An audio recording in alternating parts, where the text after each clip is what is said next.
Mongolian is actually, though it's in Asia, it's a Euro-Altaic language, which means it's in the Turkish family.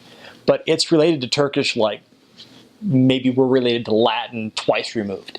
English is. So it's not very close to anything. And I've studied English, Russian, German, a little bit of Chinese, and there's no similarities to Mongolian anything. It's a very guttural, a lot of chs and a lot of and kind of spitting. The first time I heard a Mongolian actually speak, I remember sitting in discussion thinking, it just sounds like I cannot make out a word. And that was very intimidating because that was actually in Mongolia in a discussion, the first time I ever really heard Mongolian. And we had a book that we got in the MTC that someone found for us. It was written by Professor Jogshin, was his name, which he was out of University of Indiana, and he had a book, but it was Inner Mongolian. And so where you'd say in Mongolian, thank you, is Bayatla. It was Bayarlala is how it would say, which to the Mongolian sounds way off. It's almost like Creole to perhaps a Northern American, like a New Englander. So the few words we learned were very tricky, but it's unique language, a bit like German, where you put the verb at the end in a lot of cases. German's mostly in the past tense, but so I am going to the stores, be delgortjaven. So the store, going. And so the verb comes at the end. And so the grammar, in a lot of ways, it's not terribly difficult. It follows the rules pretty consistently. A lot of endings to mean like by means of. So if I use something with a screwdriver, I'm going to do something with a screwdriver. It's aftirker. The er ending means by means of something. There's also vowel harmony too. So as for a verb is as for your ending, and things like that. As go to as, and so there's a vowel harmony that's consistent and important through Mongolian. But it's a rich language with a lot of ways to express yourselves in Mongolia. Some fun words like ambardach, to kick in the bottom. The harchindach was a word we found in the dictionary, which had a definition which was probably a paragraph long, which was basically describing how to go to the city of Harchin and where to stop and feed your camels. It was all in one word that no Mongolians ever knew. We thought it was kind of funny. But it's a language that was it was very interesting to learn and to hear. And I remember the first time I ever recognized a real word was, we finished discussion with the translator and we said, do you want to do some more or do you want to leave now? She said, Yavmar. And I'm like, Yavach, to go. Mar, want to. Yavmar, you drop off the ach, means I want to go. You want to go.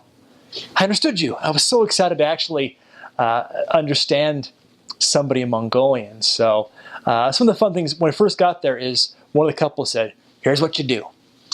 Just point to something and say anyway. What? Just say anyway. And what he was saying was in Mongolian, anyway. En, this, you, what, they is a question word. Anyway. Anyway. Just anyway. So the first day I'm there, the senior elders interviewing the missionaries, and there's a Mongolian kid there. And they were very helpful, and so I pointed to anyway. Malt. Okay, malt. Great. Anyway. Tenger. Okay. Anyway. Cement. I got cement. So there's some cognates there, computer, import, export, but it's a tricky language, a lot of spitting. So if I speak some Mongolian, the mic pretensikadik be ulambatar tomlok paisna, kind of how it sounds, which is not very good. My Mongolian was never great because I spoke Russian the first half of my mission. And so learning enough to communicate. And most of the people, my students in school who helped teach me as I taught them, were girls between the ages of 15 and 24. So I speak a bit like a Mongolian girl, but the men have much more of a masculine, deep sound. But it's an interesting language, one that is fun to speak. The Mongolian language, I looked up before my mission, and it doesn't have the knowledgeable language that we know. It doesn't have any ties to any other language. It's completely on its own. Way back in the day, probably. I mean, it's related to something, but nobody knows what it is. So it's not like Chinese. It's not tonal. It's not like Russian. It's not any Latin-based language. It has an interesting letter that I've never heard before. It's called an ish. It's kind of like, it sounds like Parseltongue from Harry Potter. And it's really fun to listen to, fun to hear. I thought it's just very strange sounding, but also very cool. I ended up thinking it was the most beautiful language.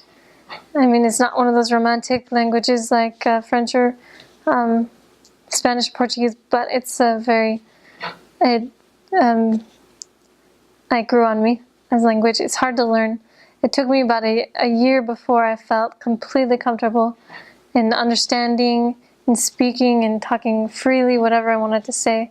About a year in country. That doesn't mean that before then I couldn't talk, I couldn't understand. It would just meant that it was about a year when I felt like completely 100%. Like, I mean, I'm not saying I was perfect in the language, but that was when I felt like, all right, like let's be, like, no hold back with the language. I can completely understand what this person is trying to say to me. And then, I mean, that doesn't mean, like, all the way till the very last day of my mission, I still didn't understand every single word, but it was still, I mean, it was good. At the very end, I just felt like I'd come to really understand that language and speak it well enough that I could get along whatever I needed to say. So hello is Sambano, and let's see, people will say Sambano, and then you respond by Sambano, and then the next sentence you'll say is Sonensachen Yuen, which means how are you doing? It's literally translated like what's new and beautiful, kind of. And what's weird and beautiful actually is literal. And then you'll say Tando, which means nothing.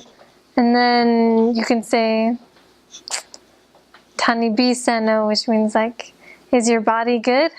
Which means like, how's your health?